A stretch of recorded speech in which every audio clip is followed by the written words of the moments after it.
एक परमिट पीला कलर का बनवाया तो ये मिल जाएगा, गुलाबी कलर का बनवाया तो ये मिल जाएगा, लाल कलर का बनवाया तो ये मिल जाएगा। शिव महापुराण की कथा कहती है एक परमिट तुम्हारे शंकर की भक्ति का भी बनवा लो, क्योंकि वो अंत समय तक चलता है जब तक तुम्हारी श्वास चलती है, अंत समय तक वो दिखता। एक चुमारी गया और एक संत का एक ब्राह्मण का आसन कमंडल छतरी लेकर आ गया और उसने वो लेकर आया और अपने दोस्तों से कहा कि चलो जुआ खेलते हैं। जुआरी में दोस्तों ने कहा तेरे पास लगाने के लिए क्या है? उसने कहा मेरे पास छतरी है। उसने कहा मेरे पास कमंडल है। उसने कहा मेरे पास में ये आसन है। दोस्तों ने कहा फिर ले आया थोड़ा बहुत सामान, चल दिखाओ, जिंदगी में आज तक जीता तो है नहीं, हारेगा। सब बैठ गए, जुआ चालू हुआ। दोस्तों ने अपनी अपनी जिंदगी की पूरी कमाई उस छाता कमंडल आसन में लगा दी और आज ऐसा योग बन गया कि जुआरी जीत गया। और जुआरी जीत गया, खूब पैसे वाला बन गया, पैसे वाला बन गया। तो जब व्यक्ति के पास में धन बढ़ने लगता है, जब व्यक्ति के पास में थोड़ी सी संपदा बढ़ने लगती है, तो उसके 3 मित्र बन जाते हैं। पहला ताली, प्रशंसा करने वाले, दूसरे नंबर का थाली, होटल में खिलाने वाले, तीसरे नंबर का प्याली, मदिरा पिलाने वाले। ये उसके 3 मित्र बन जाते हैं। इसके बन गए, प्रशंसा करने वाले इसके मित्र बन गए। बहुत बढ़िया, कितना पैसा तेरे पास में, कितनी दौलत है तेरे पास में, लोगों ने इसको होटल में खिलाना चालू कर दिया। अब इसके पैसे से होटल का माल खाना चालू कर दिया। नशे में धुत रहने लगा और नशे में रहते रहते, होटल में खाते खाते, नशे में रहते रहते एक वेश्या के संग पड़ गया। और एक वेश्या के संग जब पड़ा, वेश्या ने इसके धन को पूरा जीन लिया, वेश्या ने पूरे धन को उसका ले लिया। अब वेश्या ने एक दिन उससे कहा कल तुम आना तो मेरे लिए गजरा, बेणी और बीड़ा, पान खाने का तांबुल लेकर। जुआरी ने कहा ठीक है, कल मैं आऊंगा तो लेकर आऊंगा। जुआरी इतना नशे में हो गया, इतना नशे में हो गया, इतना नशे में हो गया कि गजरा, बेणी, पान, बीड़ा उसके हाथ में था और चलते चलते नशे में गिर गया। गिरा तो सब जमीन पे गिर गया, मिट्टी में हो गया। मिट्टी में हुआ तो इसको थोड़ा सा होश आया। इसने सोचा कि मैं वेश्या के घर जा रहा था, सारा के सारा मेरा गजरा, बेणी और ये बीड़ा, ये पान सब खराब हो गया, तांबुल। सामने शंकर जी का मंदिर था, इसको आया क्रोध और गुस्से में उठा। इसकी नियत लग गई होगी, ये बैठा है ना शंकर जी के मंदिर में, जो शंकर ये शिवलिंग जो रखा है ना, इस शंकर की नियत मेरे गजरे में पड़ गई, मेरी बेणी में पड़ गई, मेरे बीड़े में पड़ गई, पान में पड़ गई। इसने मिट्टी का कीचड़ का गजरा उठाया, कीचड़ का मिट्टी का बेणी उठाई, मिट्टी का गजरा, मिट्टी की बेणी और मिट्टी में सना हुआ पान, बीड़ा उठाया और लड़खड़ाता हुआ नशे में शंकर के मंदिर में पहुंच गया। शिवलिंग के सामने खड़ा होकर और सब उठाकर शंकर भगवान के शिवलिंग पर फेंक दिया। ले तू खा ले, शिवलिंग पर फेंका, ले तू खा। चले गया। 2-3 साल निकल गए। 3 साल के बाद ये मर गया, प्राण छूट गए। गया ऊपर, यम की कैद, यम की सभा में पहुंचा। चित्रगुप्त महाराज से कहा गया इसके पुण्य पापियों कितने हैं? चित्रगुप्त महाराज ने कहा इसने जिंदगी में पापी पाप करा है, जिंदगी में जुआ खेलता रहा, पूरी जिंदगी बर्बाद कर दी जुआ खेलते खेलते। मदिरा में डूब गया, चोरी में डूब गया, व्यसन में डूब गया, वेश्या के संग में डूब गया। इसने कोई अच्छा काम नहीं करा। कोई तो अच्छा काम इसने जिंदगी में करा होगा, कोई अच्छा काम नहीं करा, कोई तो काम करा होगा ना, देखो तो सही। यमराज ने जब चित्रगुप्त महाराज से पूछा, उन्होंने मना कर दिया। धर्मराज को बुलाया गया, धर्मराज से न्याय करवाया गया। इसने कोई अच्छा काम करा है? धर्मराज ने न्याय में बता दिया पत्रिका में, इसने एक काम अच्छा करा है। क्या? इसने एक काम अच्छा करा कि इसने एक तांबुल, एक बीड़ा, एक गजरा उठाकर शंकर जी के मंदिर में शिवजी पर चढ़ाया था। इतने में चित्रगुप्त महाराज बोले चढ़ाया नहीं है, मिट्टी में हो गया था, वेश्या नहीं लेती, मिट्टी में हो गया था, वेश्या पान नहीं खाती, इसलिए उठाकर शंकर जी के ऊपर फेंक दिया। धर्मराज ने कहा भले फेंका, पर शंकर जी के ऊपर तो फेंका ना। फेंकने को तो ये नल्ली में फेंक देता, गटर में फेंक देता, पर शंकर जी के मंदिर में जाकर फेंका ना, इसलिए वो चढ़ाया ही है। तो धर्मराज जैसे ही बोले तो यमराज ने कहा अब करें क्या? तो धर्मराज ने कहा इसका न्याय केवल एक है, जितने कदम चलकर ये शंकर जी के मंदिर तक पहुंचा है उस कदम को गिना जाए और उतनी देर के लिए इसको इंद्र का सिंहासन दे दिया जाए। जितने कदम चलकर ये गया, जितने कदम चलकर ये गया उतने कदम के लिए इसको, अब उसके कदम किने गए? 28 कदम चलकर ये शंकर जी के मंदिर में पहुंचा है, तो कहा 28 घड़ी के लिए इंद्र को कुर्सी से उतार दो और 28 घड़ी के लिए इसको इंद्र के सिंहासन पर बिठा दो। 28 घड़ी के लिए जब इंद्र के सिंहासन पर बैठा जुआरी, तो जुआरी को लगा मैंने शंकर जी के मंदिर में केवल सड़ा हुआ बेकार सा सामान फेंका था, तो मुझे इंद्र का सिंहासन मिल गया। अगर मैं कुछ अच्छा शंकर जी के मंदिर में जाकर एक लोटा जल अगर प्रेम से चढ़ा देता तो ना जाने कहां कहां का राज्य मेरा भोलेनाथ दे देता। केवल 28 घड़ी, 22 घड़ी शिव के मंदिर जाने में जितने कदम चलकर गए उतनी देर का राज इंद्र का सिंहासन मिला, इंद्र की सत्ता मिली। इसने भी देरी नहीं करी, दान में पीछे नहीं हटूंगा। ताली बजाई, अप्सराओं को बुलाया, दान कर दिया, एरावत को बुलाया, दान कर दिया। जितना इंद्र के सिंहासन पर बैठा, जितनी देर बैठा, जो रखा था सब दान कर दिया। 28 घड़ी के बाद कुर्सी से नीचे उतरा, तब दूसरा इंद्र जो पहले वाला था वो वापस कुर्सी पर बैठा। कुर्सी पर बैठा तो उसने अप्सराओं को बुलाया तो आए नहीं, एरावत को बुलाया तो आए नहीं। जितना खजाना भरा पड़ा था सब वो लुटा के चले गया। अब सब लुटा के चले गया तो इंद्र रोते रोते भगवान विष्णु के पास गए। नारायण, जो पहले शंकर जी के कहने पर, धर्मराज के कहने पर जिस जुआरी को तुमने कुर्सी पर बिठाया था वो सब बर्बाद कर दिया, सब लुटा कर चले गया। अप्सरा नहीं, एरावत नहीं, धन नहीं, दौलत नहीं, सब लुटा दिया। पूरे इंद्र की सरकार, इंद्र की सत्ता में जितना बड़ा था सब लुटा कर चले गया। ऐसे व्यक्ति को कुर्सी पर बिठा दिया जो सब लुटा दिया। भगवान नारायण ने कहा अरे इंद्र, जो तू इतने सालों में नहीं कर पाया वो 28 घड़ी में करके निकल गया। 28 घड़ी करा और निकल गया। जो तू इतने सालों से नहीं कर पाया, अपनी सत्ता रहे, वैभव रहे, सालों साल चलती रहे, जो इतने वर्षों से नहीं कर पाए, कोई उस कुर्सी पर जब बैठता है तो बैठने पर फिर वो जब लुटाना चालू करता है, बात का नहीं सोचता कि खाली होगा दूसरा बैठेगा तब खा जाएगा। अभी तो तुम हाथों से कर्म करने का मौका मिला, अच्छा करते चल, सब कर्म करते चल, जितना अच्छा कर सकते हो करो। अरे इंद्र, तो दुख मत मना, जो तू नहीं कर पाया वो 28 घड़ी में बैठकर वो करके निकल गया। तू तो इतने सालों से बैठा था ना कुर्सी पर, तो इतने सालों से बैठा था ना सत्ता पर, तो तूने क्या करा? पर वो बैठा और कर कर सब चला गया। इंद्र नेत्रों से नीचे चरण में भगवान के नेत्र कर लिए और भगवान विष्णु ने जाकर जुआरी से कहा, तूने अपने दान का सदुपयोग करा, जा मैं तुझे आशीर्वाद देता हूं। शंकर जी के मंदिर में तूने गजरा बीड़ा दिया था, अधिक मास का समय था, इसलिए मैं तेरे दरवाजे पर भिक्षा मांगने आऊंगा। तू पृथ्वी पर राजा बलि बनकर जन्मेगा और ये नारायण वामन अवतार लेकर तेरे दरवाजे पर भिक्षा मांगेगा। अधिक मास का महीना। बहुत हंसते हैं लोग, कावड़ यात्रा लेकर जाने वाले कावड़िया जितने होते हैं, गंगा जी का जल लेकर जाने वाले, 2 लोटों में जल भरकर लेकर जाने वाले, शंकर जी को जल चढ़ाने वाले पर, कावड़ियाओं पर दुनिया के लोग हंसेंगे, आप शब्द कहेंगे, ताना देंगे, आड़ा टेढ़ा बोलेंगे। रोज सोशल मीडिया पर देखना तो लोग कावड़ियाओं पर ताना देते मिलेंगे। शंकर जी को जल चढ़ाने से क्या होता है, शिव जी को दूध चढ़ाने से क्या होता है, शंकर जी के ऊपर बेलपत्र चढ़ाने से क्या होता है, शंकर जी को इतना दूध फ्री में ढोले जा रहे हो, इतना दूध शंकर जी पे चढ़ाए जा रहे हो। हमारा तो इतना सा निवेदन है, आप जितने बच्चे पैदा करो उनको दूध पिलाने की दम तुम में रखो। सनातन धर्मी को मालूम है कि दूध कहां चढ़ाना है, ये उनको ज्ञात होता है। एक सनातन धर्म का व्यक्ति जानता है कि दूध किस जगह चढ़ाना है, शंकर को रिझाना है, दूध चढ़ाना है, कांवड़ चढ़ाना है, ये शिव को रिझाने के लिए है। कोई कहते कि ये व्यक्ति या ये समाज का व्यक्ति या वो समाज का व्यक्ति, शंकर को जल चढ़ाने वाला ना ब्राह्मण, ना क्षत्रिय, ना वैश्य, ना शूद्र, ये कोई नहीं होता। शंकर को जल चढ़ाने वाला केवल शंकर का उपासक शिव का भक्त होता है, और कुछ नहीं होता। ये हमारे भीतर का भेद है। ये हम सोचते हैं कि शिव जी के मंदिर नहीं जाना चाहिए, शंकर को जल नहीं चढ़ाना चाहिए, नए नए लोग आएंगे, आपसे कहकर जाएंगे, जल चढ़ाओगे तो ऐसा हो जाएगा, धतूरा चढ़ाओगे तो ऐसा हो जाएगा, ऐसा करोगे तो ऐसा हो जाएगा। शिव महापुराण की कथा कहती है शंकर को अगर 1 लोटा जल चढ़ा रहे हो, हमने पहले भी अलवर की कथा में कहा था, इससे पहले पुष्कर जी की कथा में कहा था, कोई लेट बनता है कोई जल्दी बनता है, मेरे शंकर को जल चढ़ाने वाला एक दिन सेठ जरूर बनता है, ये निश्चित है, बनेगा जरूर। करते रहो शिव की आराधना, खाली नहीं जाते। शंकर की आराधना खाली चले जाए तो मतलब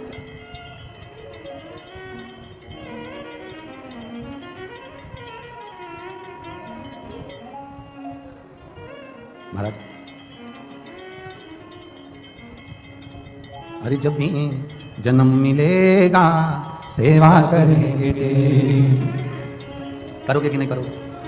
अरे जब भी जन्म मिलेगा सेवा करेंगे तेरी, कहते तुमसे बाबा शरण पड़ेंगे तेरी, देना साथ हमारा बाबा बन करके तुम साथी। अरे बम बम भोलानाथ है हमारा तुम्हारा, तुम्हारा हमारा, बम बम भोलानाथ है हमारा तुम्हारा, तुम्हारा हमारा, वो प्यारा भोलानाथ है हमारा तुम्हारा, तुम्हारा हमारा, प्यारा भोलानाथ है हमारा तुम्हारा, तुम्हारा हमारा। ओ जय भोला भंडारी गौरा के त्रिपुरारी, जय भोला भंडारी गौरा के त्रिपुरारी, ओ जय भोला भंडारी गौरा के त्रिपुरारी, जय भोला भंडारी गौरा के त्रिपुरारी, ओ रखियो लाज हमारी गौरा के त्रिपुरारी, रखियो लाज हमारी गौरा के त्रिपुरारी। अरे भाव से दोनों हाथों से ताली से भर।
बनाने वाले सब तेरी ही माया, दुनिया बनाने वाले सब तेरी है माया, ओ दुनिया बनाने वाले सब तेरी ही माया, दुनिया बनाने वाले सब तेरी है माया, ओ सूरज चांद सितारे सब तूने बनाया, सूरज चांद सितारे सब तूने ही बनाया, ओ सूरज चांद सितारे सब तूने ही बनाया, सूरज चांद सितारे सब तूने ही बनाया। आशीर्वाद तुम्हारा भोले हे संकट मर भारी, आशीर्वाद तुम्हारा भोले ओ बाबा भोलानाथ है हमारा तुम्हारा, तुम्हारा हमारा, बाबा भोलानाथ है हमारा तुम्हारा, तुम्हारा हमारा, बाबा भोलानाथ है हमारा तुम्हारा, तुम्हारा हमारा, बाबा भोलेनाथ है हमारा तुम्हारा, तुम्हारा हमारा। ओ जय भोला भंडारी गौरा के त्रिपुरारी, जय भोला भंडारी गौरा के त्रिपुरारी, ओ रखियो लाज हमारी गौरा के त्रिपुरारी, रखियो लाज हमारी गौरा के त्रिपुरारी, लाज हमारी गौरा के त्रिपुरारी,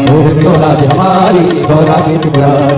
मन की इच्छा पूर्ण हो तो हो कल्याण हमारा, मन की इच्छा पूर्ण हो तो हो कल्याण हमारा, बाबा भोलानाथ है हमारा तुम्हारा, तुम्हारा हमारा, ओ बाबा भोलेनाथ है हमारा तुम्हारा, तुम्हारा हमारा।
इस नगरी के कंगन पत्थर हम बन जाए, इस नगरी के कंगन पत्थर हम बन जाए, भक्त हमारे ऊपर चढ़कर मंदिर जाए, भक्त हमारे ऊपर चढ़कर मंदिर जाए, भक्त जनों के पाँव पड़े तो हो उद्धार हमारा, ओ भक्त जनों के चरण पड़े तो हो उद्धार हमारा, बम बम भोलानाथ है हमारा तुम्हारा, तुम्हारा हमारा, बम बम भोलानाथ है हमारा तुम्हारा, तुम्हारा हमारा, ओ बम बम भोलानाथ है हमारा तुम्हारा, तुम्हारा हमारा, बम बम भोलानाथ है हमारा तुम्हारा, तुम्हारा हमारा। ओ जय भोला भंडारी गौरा के त्रिपुरारी, जय भोला भंडारी गौरा के त्रिपुरारी, ओ रखियो लाज हमारी गौरा के त्रिपुरारी, रखियो लाज हमारी गौरा के त्रिपुरारी, ओ रखियो लाज हमारी गौरा के त्रिपुरारी, रखियो लाज हमारी गौरा के त्रिपुरारी। मन की इच्छा पूर्ण हो तो होता है हमारा, मन की इच्छा पूर्ण हो तो होता है हमारा, ओ बम बम भोलानाथ है हमारा तुम्हारा, तुम्हारा हमारा, बम भोलानाथ है हमारा तुम्हारा,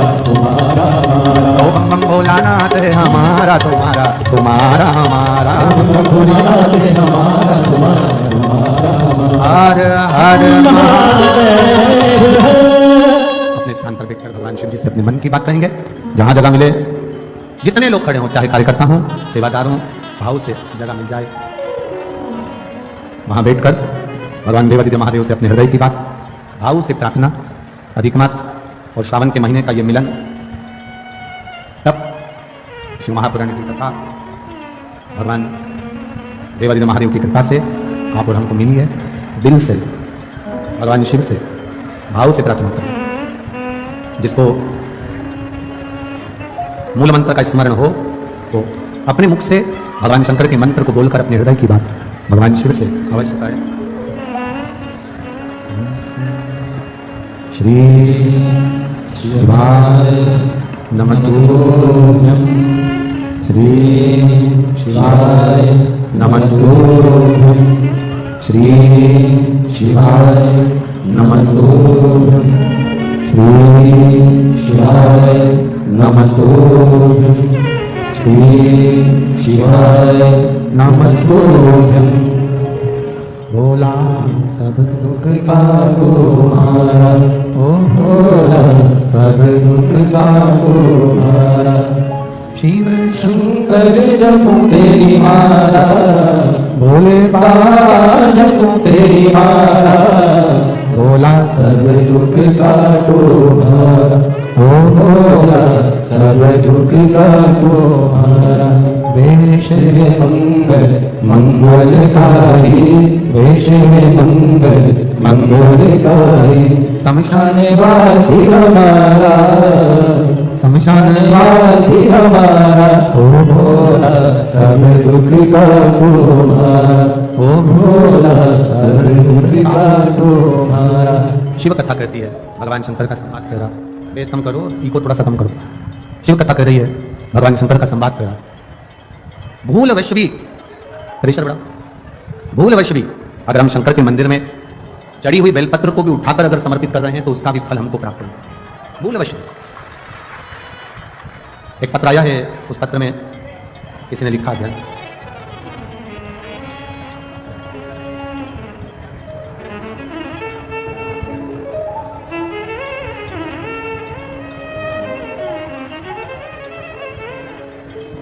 मेरा नाम श्वेता गौड़ है, मैं सोंगरा अलीगढ़ की रहने वाली हूँ।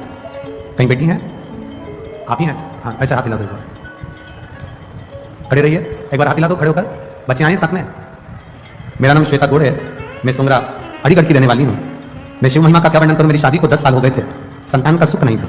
सारे डॉक्टरों की रिपोर्ट मैं आपको लगातार भेजती हूँ, जिसमें ये रिपोर्ट लगाई है, आप टीवी चैनल के माध्यम से इन रिपोर्टों को देख सकते हैं। सारी डॉक्टरों की रिपोर्ट लगाई है, जिसमें डॉक्टरों ने कह दिया था इनको औलाद संतान का सुख नहीं होगा, संतान प्राप्त नहीं होगा। सारे डॉक्टरों की रिपोर्ट लगाकर भेज रही हूँ, संतान का सुख नहीं था। 10 साल में सारे डॉक्टरों का इलाज करवाया पर संतान का सुख नहीं है।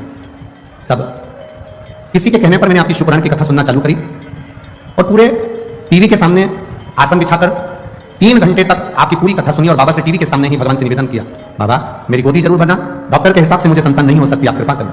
आपने कथा में आंकड़े की जड़ का प्रयोग बताया, मैंने वो प्रयोग करा और प्रयोग करने के ठीक 3 महीने का बोलते हो पर समय तो निकल गया था, पर 4 से 5 महीने में मेरा गर्भ ठहर गया और बाबा की कृपा से मैं गर्भवती हो गई। पर मैं आपको क्या बताऊं गुरुदेव, बच्चा लाओ साथ में, लिया लिया लिया, बाकी सब बैठे रहो, कोई भी खड़ा नहीं। डॉक्टर ने 5वें महीने में अल्ट्रासाउंड कराया और अल्ट्रासाउंड कराने पर डॉक्टर ने कह दिया ये बच्चा आप ना रखिए, क्योंकि इस बच्चे की रीढ़ की हड्डी नहीं है, इस बच्चे की रीढ़ की हड्डी नहीं है, ये बच्चा जन्म लेने के ठीक 4-5 दिन में मर जाएगा, इस बच्चे को मत रखिए, इसकी रीढ़ की हड्डी नहीं। हमने दूसरी जगह अल्ट्रासाउंड कराया, वहां पर भी यही बोला गया, उसकी भी रिपोर्ट मैंने फाइल में लगाई है, जिसमें बच्चे की रीढ़ की हड्डी नहीं है, ये डॉक्टर कहें। तब हम बाबा के मंदिर जाना चालू कर दिए। हमें पूरे मोहल्ले के लोग कहते रहे कि गर्भवती नारी को शंकर के मंदिर नहीं जाना चाहिए या शिव जी को जल नहीं चढ़ाना चाहिए, पर आपकी कथा में सुना था कि शंकर को गर्भवती नारी भी जल चढ़ा सकती है और उसका आचमन कर सकती है। मेरे गर्भ में जो बच्चा है उसकी रीढ़ की हड्डी नहीं है, ऐसा बोला गया था। मैंने जल चढ़ाना प्रारंभ करा, उस पानी को पीना चालू करा, एक बेलपत्र को खाना चालू करा और सीहोर भेजा, वहां से रुद्राक्ष बुलवाया, उसका जल शिव जी को चढ़ाकर पीना चालू करा।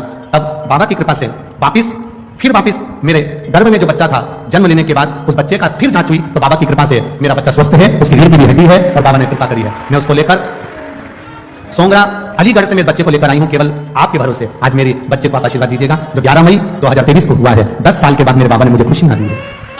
एक भजन की लाइन अच्छी लिखी है, अरे लुटा दिया मेन परिवार आता है क्या आप लोगों को गाना था? एक लाइन प्रेम से, म्यूजिक नहीं बजेगा। अरे लुटा दिया काशी वाले ने, कर दिया माला काशी वाले ने, लुटा दिया हाँ लुटा दिया, लुटा दिया हाँ लुटा दिया, लुटा दिया हाँ लुटा दिया, लुटा दिया हाँ लुटा दिया, अरे लुटा दिया भंडार काशी वाले ने, कर दिया माला माल काशी वाले ने, लुटा दिया भंडार काशी वाले ने, कर दिया माला माल काशी वाले ने। भरोसा किया गया, विश्वास दृढ़ता हमारे भीतर की होगी तो ये निश्चित है वो देता जरूर, वो देने में कमी नहीं रखता।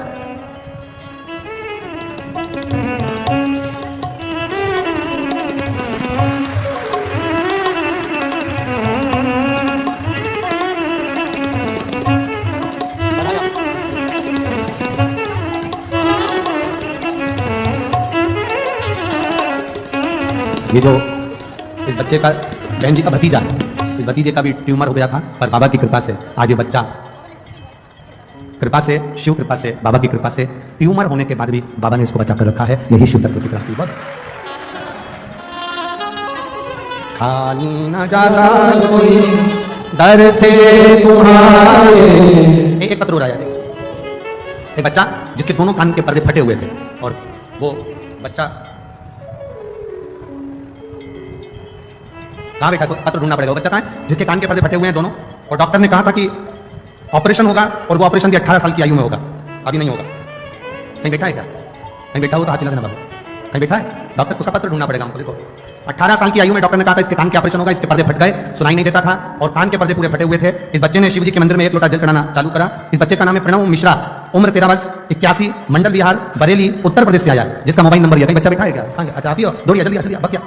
अब सुनाई दे रही है अच्छे से? हाँ भग गया भग गया भग गया। इस बच्चे को डॉक्टर ने कहा था ऑपरेशन होगा इसका, पर 18 साल के बाद होगा। मेरी उम्र 13 साल की है गुरुदेव, डॉक्टर के हिसाब से मेरे पर्दे कभी ठीक नहीं होंगे, ऑपरेशन होगा तब होंगे। मैंने भी जल चढ़ाना प्रारंभ करा, 1 लोटा जल बाबा को चढ़ाता, वही पानी शंकर जी के सामने पी लेता और बाबा के गले लगता रह जाता। मेरे कान के पर्दे डॉक्टर ने कहा पूरे अच्छे हो गए, उसका छेद समाप्त हो गया और मैंने सुनना चालू कर दिया।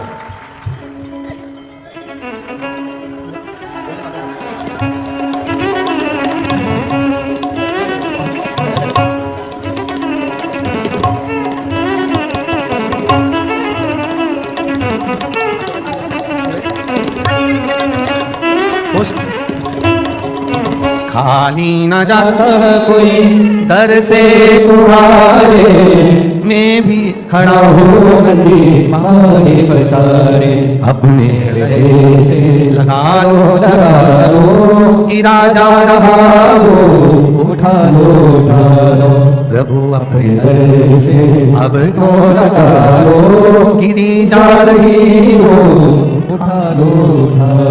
करुणा सागर है, आप करो उस पर भरोसा, आप करो उस पर विश्वास, और जब हम विश्वास पूर्ण करते हैं, भरोसा पूर्ण करते हैं, तब शिव मिलता जरूर है, मिलता। और ये भरोसा आपको करना पड़ेगा शंकर पर। सियोर वाले महाराज से कोई मतलब मत रखना, सियोर वाले मिश्रा जी से कोई मतलब नहीं, आपका मतलब होना चाहिए शंकर जी से और शंकर जी का आपसे। हम तो कथा कर कर चले जाते हैं, आप शिव की भक्ति में जब रमेंगे, कथा के पंडाल, हम फिर कह दें ये पंडाल नहीं है कथा का, ये कथा का पंडाल नहीं है।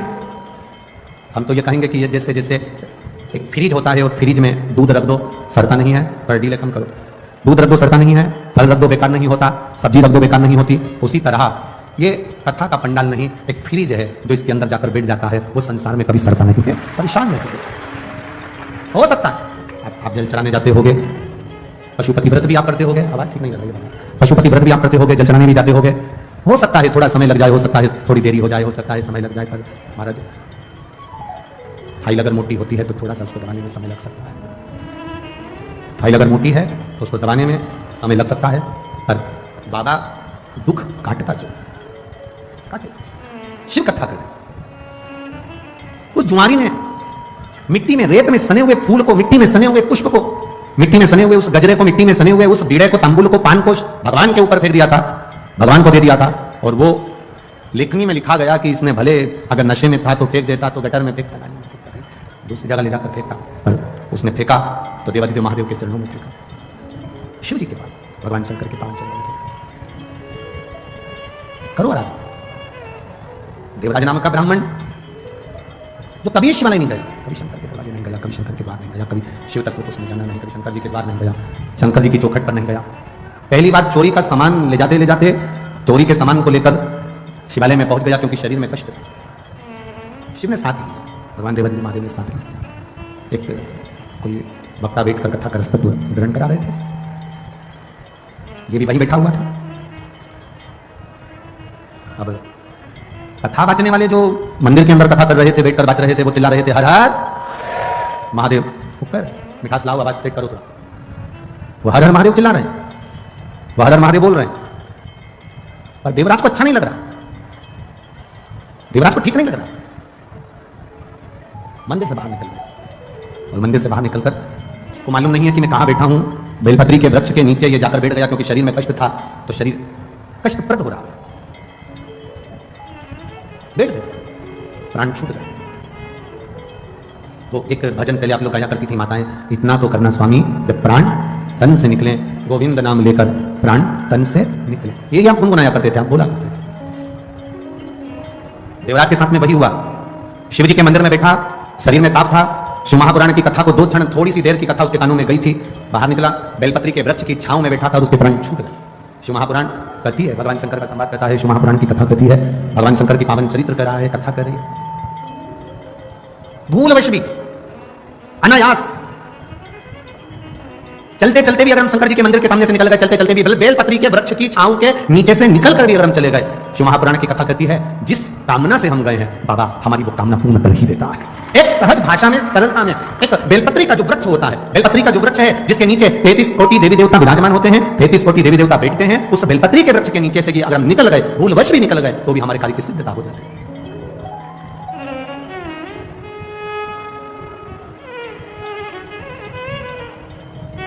देखिए, देवराज के प्राण चले गए, देवराज के प्राण छूट गए। अब जब प्राण छूटे तो शिव जी की एक लीला बड़ी विचित्र है। भगवान का नाम लेने वाले के जब प्राण छूटते हैं तो उनको लेने के लिए भगवान नारायण के पार्षद पहुंचते हैं।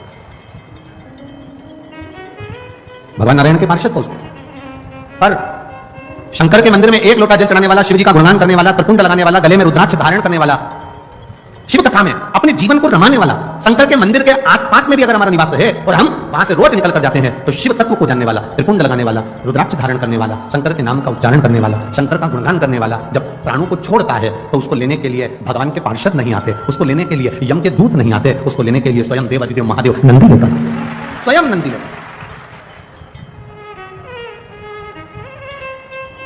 ये एक रिश्तेदारी मजबूत बनाने का क्रम है। यहाँ जहाँ से वीआईपी लोग अंदर प्रवेश करते हैं, यही दरवाजा है ना? अरे बोलो तो जमके। हाँ, तो यहाँ पर से जब वीआईपी लोग अंदर प्रवेश करते हैं और कोई को अंदर नहीं आने दिया जाता है तो वो तुरंत कह देती है, लगाऊं अभी फोन, अभी फोन लगाऊं क्या?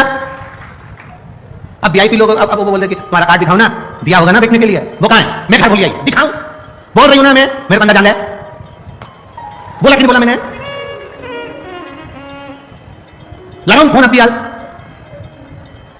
एक जरा सा फोन उसको दरवाजे से अंदर कर दिया तो एक जरा सा श्री शिवाय नमस्तुभ्यम तुम्हें भी बैकुंठ के अंदर कर दिया। एक बात बस, जितने तुम कथा सुन रहे हो ना, जितने आस्था चैनल पर कथा सुन रहे हो, जितने फेसबुक यूट्यूब पर कथा सुन रहे हो और जितने पंडाल में बैठकर कथा सुन रहे हो ना, तुमको हल्के फुल्के नहीं हो। इनकी पहचान किसी नेता, मंत्री, संतरी, कलंतरी, प्रशासन अधिकारी से होगी, तुम्हारी पहचान तो डायरेक्ट आगे की चिंता। यहां भले तुम आगे नहीं बैठ पाओ पर पक्का वहां तुम आगे ही मिलोगे, निश्चित है। तुम्हारी भक्ति, तुम्हारा विश्वास, तुम्हारी दृढ़ता, तुम्हारा भरोसा, तुम यहाँ अगर कथा में आए हो ना तो ये किसी दूसरे के भरोसे नहीं। भोलेनाथ दया करना, हम तेरे भरोसे, मैं तेरे भरोसे। आप किसी और के भरोसे पर नहीं, आप शिव के भरोसे पर जीना चालू करो, आप शंकर के आश्रित होकर जीना चालू करो। और जब शिव के आश्रित होकर जियोगे तो एक सुख का अनुभव अपनी जिंदगी में कर लो। देवराज को लेने के लिए भगवान शंकर अपना नंदी लेकर आए।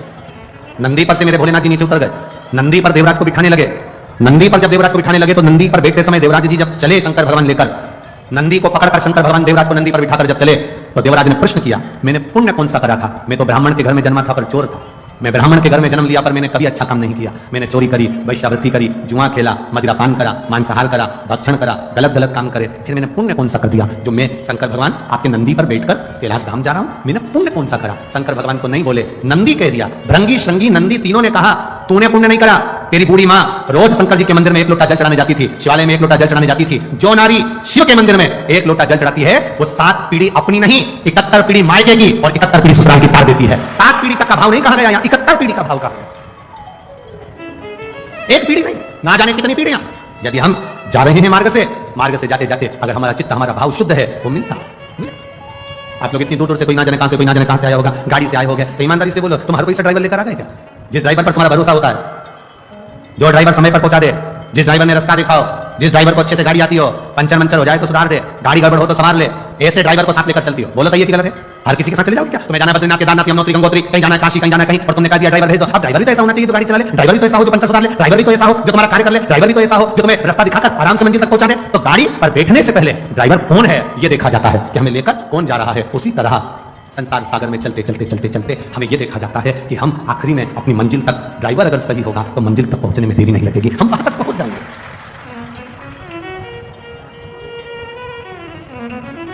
इतने लोग शिव महापुराण की कथा में आते हैं। ये समिति जब सीहोर आई थी, श्री बनखंडेश्वर धाम कमेटी जब सीहोर आई कार्यक्रम लेने के लिए, बहुत पहले की कथा की बुकिंग है ये, तो जब ये लोग सीहोर आए थे तो इन्होंने कहा था कि हम पंडाल लगाएंगे बड़े बड़े और 7 दिन में हमें उम्मीद है वो पूरे भरा जाएंगे। अब बनखंडेश्वर समिति कमेटी खुद टेंशन में पड़ी है कि ये कथा चालू होना थी 22 तारीख को और पंडाल भरा गया 21 तारीख को। आगे तो इनकी नींद उड़ गई, तो करें क्या बनखंडेश्वर महादेव।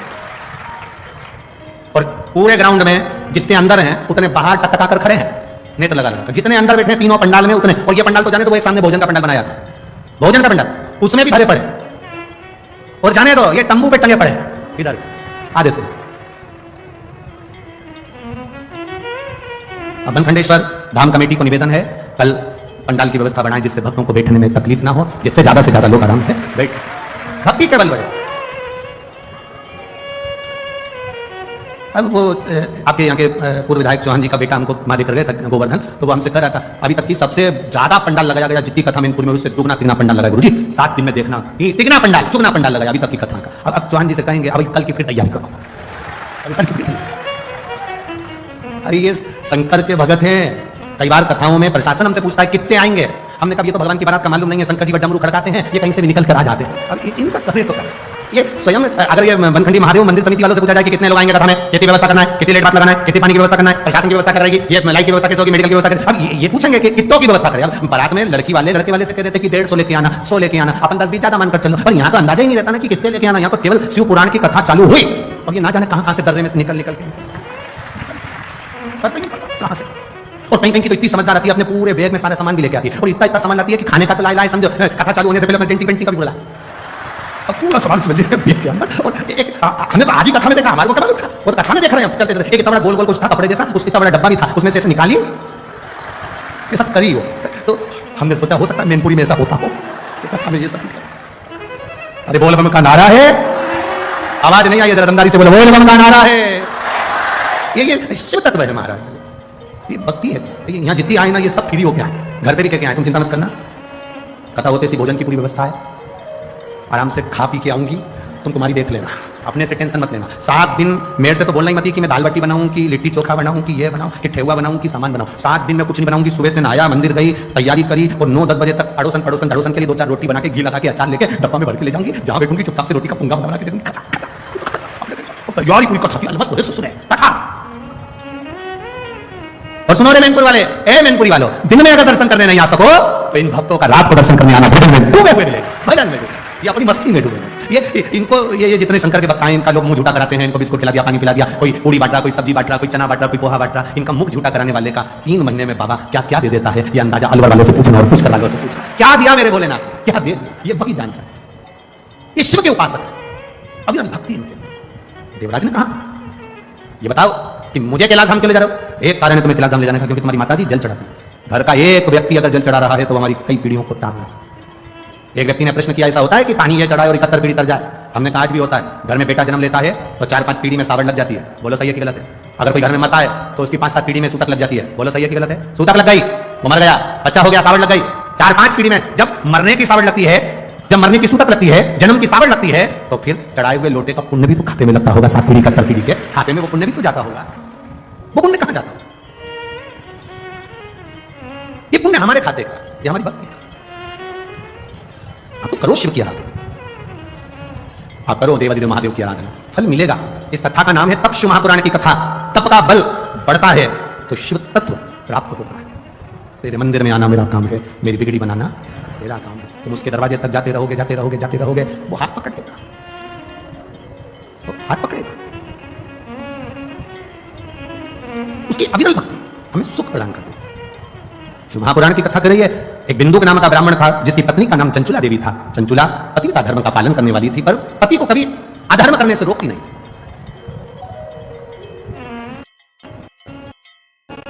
धर्म पत्नी पति अगर अर्जी में हुआ है और उसके मन में आ रहा है कि कहता है कि मैं ये कर लूंगा, धर्म पत्नी होगी तो बल दे देगी। धर्म पत्नी होगी तो कह देगी कोई मरने की जरूरत नहीं है, फालतू इधर उधर जाने की जरूरत नहीं है, टेंशन मत लो, सब अच्छा होगा, भोलेनाथ जी बैठा है, सब करेगा। धर्म पत्नी में और पत्नी में जमीन और आसमान का अंतर होता है।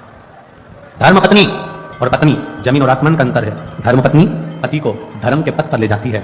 धर्म पत्नी पति को शिव महापुराण की कथा तक 7 दिन में से 1 दिन लेकर आ ही जाती है और धर्म पत्नी अपने पति को मंदिर तक पहुंचा देती है।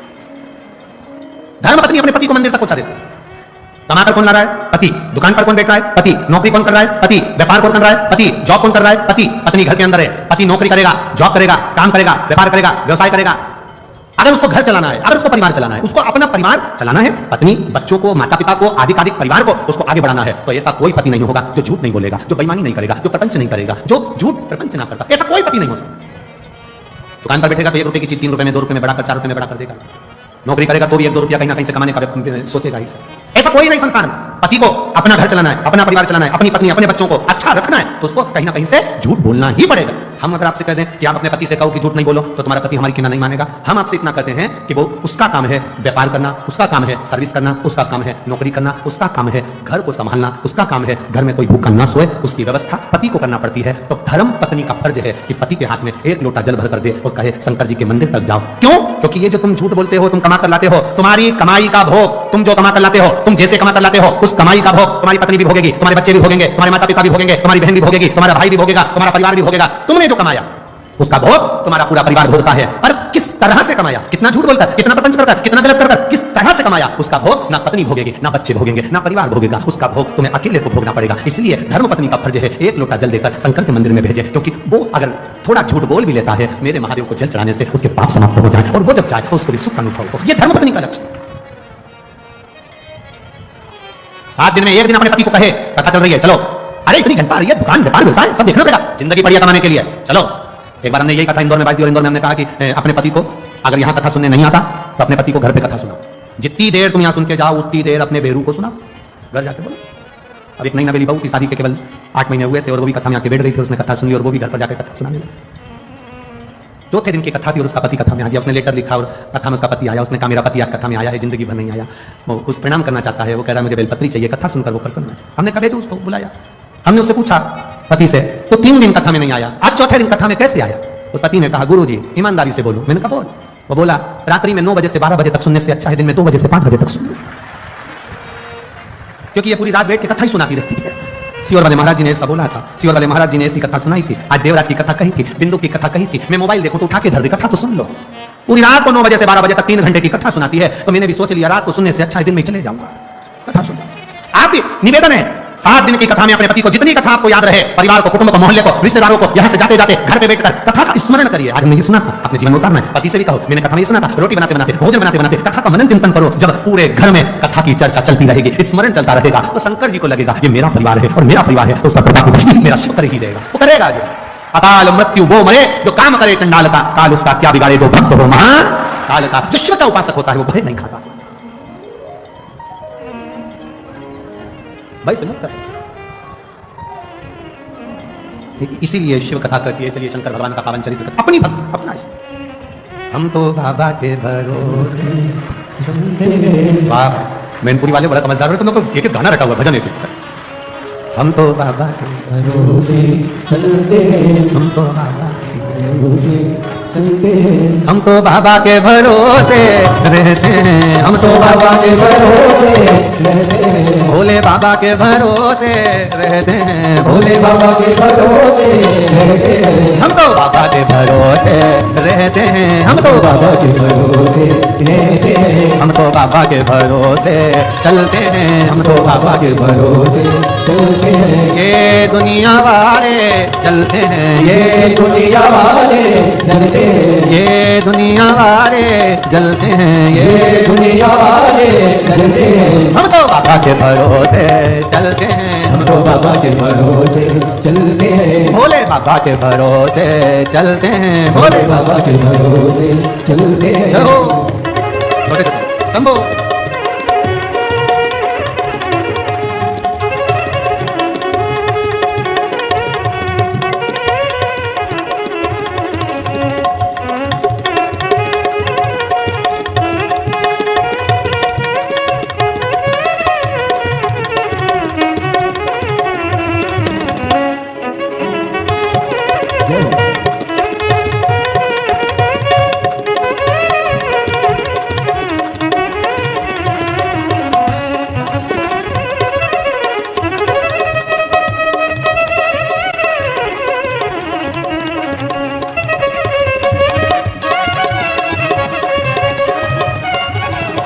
बाबा ने हमको चलना सिखाया, बाबा ने हमको चलना सिखाया, सब भक्तों से मिलना सिखाया, सब भक्तों से मिलना सिखाया।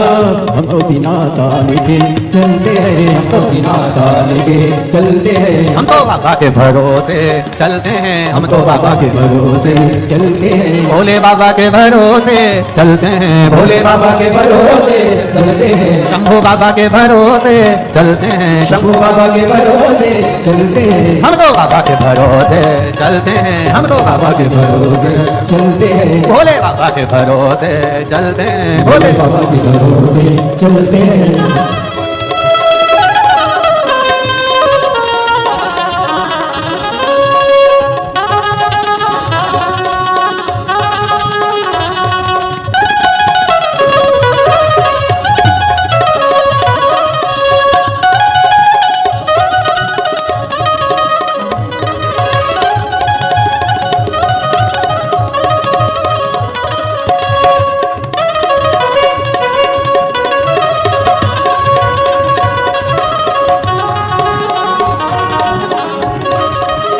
पीछे वाले भी दोनों हाथों से, भोजन के पंडाल वाले भी दोनों हाथों से बड़े भाव के साथ।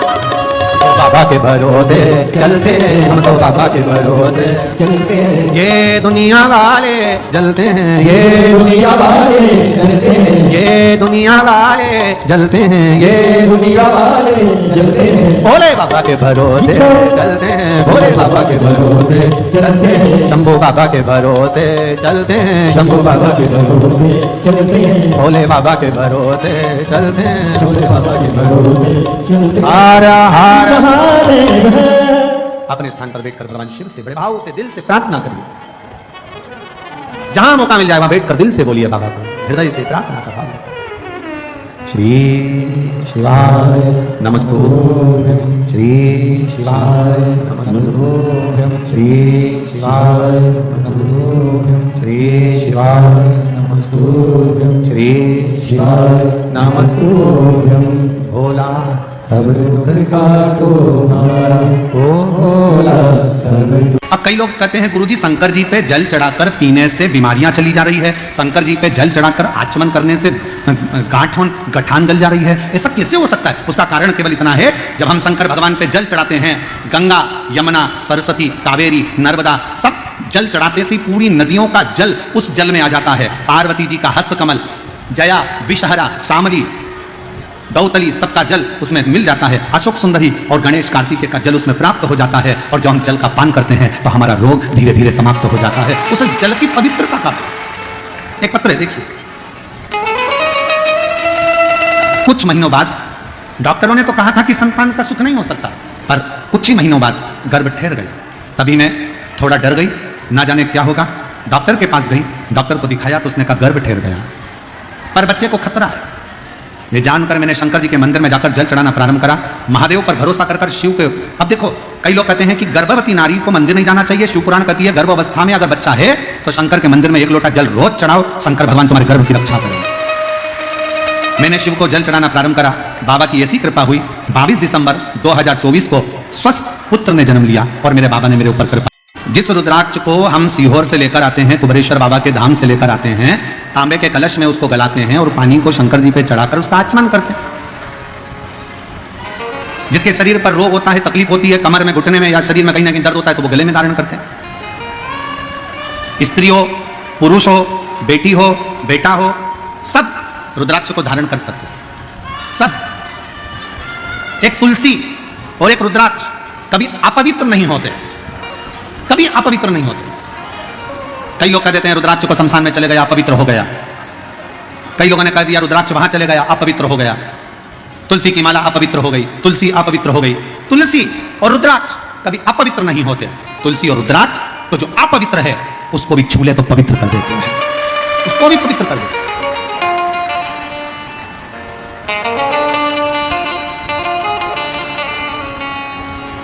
सीहोर में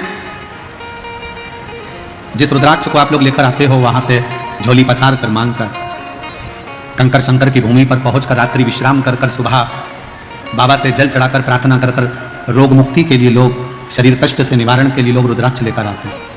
रुद्राक्ष कई लोग कहते हैं गुरुजी रुद्राक्ष तो नेपाल में भी बहुत है, काशी में भी बहुत है, सारी दुनिया में रुद्राक्ष है, पर सीहोर का रुद्राक्ष ही इतना बल क्यों रखता है, इतना प्रबल क्यों होता है? हम कहेंगे सीहोर का रुद्राक्ष आपको जो दिया जाता है उसको गंडकी रुद्राक्ष कहते हैं। जब बाबा धाम में वो पहुंचता है, कुबेरेश्वर धाम में, उस रुद्राक्ष के 1 मुखी से लेकर 21 मुखी तक जो मंत्र शिव महापुराण की कथा में, स्कंद पुराण में जो वर्णन किए जाते हैं, उन मंत्रों के द्वारा उन रुद्राक्षों को शिवरात्रि के समय पर जो रुद्राक्ष महोत्सव होता है, उस समय पर उसको बाबा के उन मंत्रों को अभिजीत कराया जाता है, अभिमंत्रित किया जाता है।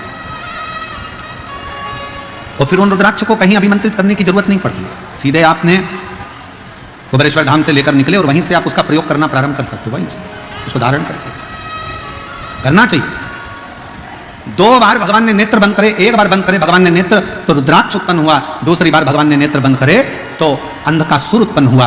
अंधकासुर जैसे ही जन्मा, अंधकासुर जैसे ही पैदा हुआ, अंधकासुर को गोदी में लिया और अंधकासुर को गोदी में लेकर मां पार्वती जी ने उसको गोदी में लेकर कहा कि ये मेरा पुत्र है, ये मेरा पुत्र है। और शंभु शरणे पड़ी मांगू घड़ी रे दुख का दया करी ने दर्शन ओ शंभु शरण मांगू घड़ी रे दुख का दया करी दर्शन। पार्वती जी गोदी में लेकर उसको एक पुत्र का भाव देने लगे। पार्वती जी ने उसको गोदी में लिया और अपना बेटा मानने लगे। और शिव जी कह रहे हैं पार्वती सुनो, इस अंधकासुर को समुद्र में डाल दो, फेंक दो इसको समुद्र के अंदर। पार्वती जी बोली प्रभु आपके नेत्र बंद करने से रुद्राक्ष का पौधा उत्पन्न हुआ, रुद्राक्ष उत्पन्न हुआ, उसको तुमने अपने गले में धारण कर लिया। रुद्राक्ष का पौधा उत्पन्न हुआ, रुद्राक्ष उत्पन्न हुआ तो तुमने उसको अपने गले में धारण कर लिया। और नेत्र बंद करने से जो अंधकासुर उत्पन्न हुआ उसको समुद्र में फेंकने की बात करते हो, समुद्र में डालने की बात करते हो। ये कहां की रीति है? शिव जी कह रहे हैं पार्वती सुन, इस रुद्राक्ष को जिसको मैंने प्रकट किया कलयुग में, कलिकाल में, जिस रुद्राक्ष को मैंने नेत्र बंद कर खुद ने प्रकट करा, इस अंधकासुर को मैंने प्रकट नहीं किया। ये अंधकासुर तो तुमने आंखों पर हाथ रखा, नेत्र मेरे बंद करे, अपने हाथों से जब तुमने नेत्र बंद करे तब जाकर जो बालक प्रकटा वो अंधकासुर हुआ। इसको मैंने प्रकट नहीं करा है। जब किसी व्यक्ति के नेत्र दबाए जाते हैं तो उसमें से आंसू निकलना प्रारंभ हो जाते हैं। बहुत देर तक नेत्र को जब दबा कर रखोगे, बहुत तेज दबाओगे तो आंख में से आंसू निकलेगा। वो आंसू आंखों से रोया हुआ आंसू नहीं है, वो आंसू आंखों से खुशी का आंसू नहीं है, वो आंसू तो उसको कष्ट मिला तो निकला। भगवान शंकर कहते हैं मैंने रुद्राक्ष को स्वयं अपने अश्रु से, खुशी के अश्रु से, प्रेम के अश्रु से अपना पुत्र मानकर उसको प्रकट किया है, जो जनमानस का कल्याण करेगा, जो पूरे जगत का, पूरे जनमानस का कल्याण करेगा, पूरे जगत का कल्याण करेगा। वासु पूरे जगत का कल्याण करने वाला है, वह रुद्राक्ष पूरे जगत का कल्याण करने वाला है। और ये अंधकासुर जो पैदा हुआ है, ये अंधकासुर जगत का कल्याण नहीं करेगा, जगत को कष्ट देगा। और केवल जगत को कष्ट नहीं देगा, अपने मां बाप को भी कष्ट देगा। और सुनिए कथा।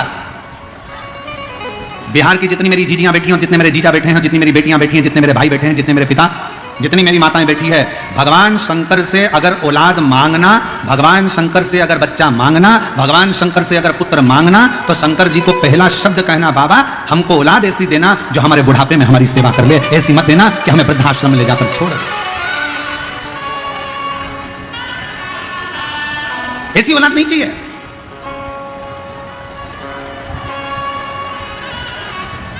और आज कहने में संकोच नहीं होगा, बिहार की धरा से, बिहार की पवित्र भूमि से सिंहेश्वर महादेव के पावन चरणों में बैठकर एक बात कहना चाहूंगा। कहीं तुम्हें दान देने की जरूरत नहीं है। अगर तुम अपने मां बाप को पेट भरकर भोजन करा रहे हो और उनकी सेवा कर रहे हो तो कहीं दान देने की जरूरत नहीं, कहीं दान देने की जरूरत नहीं। अगर आप अपने मां बाप का पेट भर रहे हो, मां बाप को अच्छे से रख रहे हो, अपने बुजुर्ग मां बाप की सेवा कर रहे हो, उनको दवाई दिला रहे हो, उनकी बुढ़ापे में अगर आप सेवा कर रहे हो तो समझ लेना तुम्हें कहीं दान देने की जरूरत नहीं है। तुम अपने मां बाप के चरणों में सेवा में उस दान को लगाओ, अपने माता पिता की सेवा में लगाओ।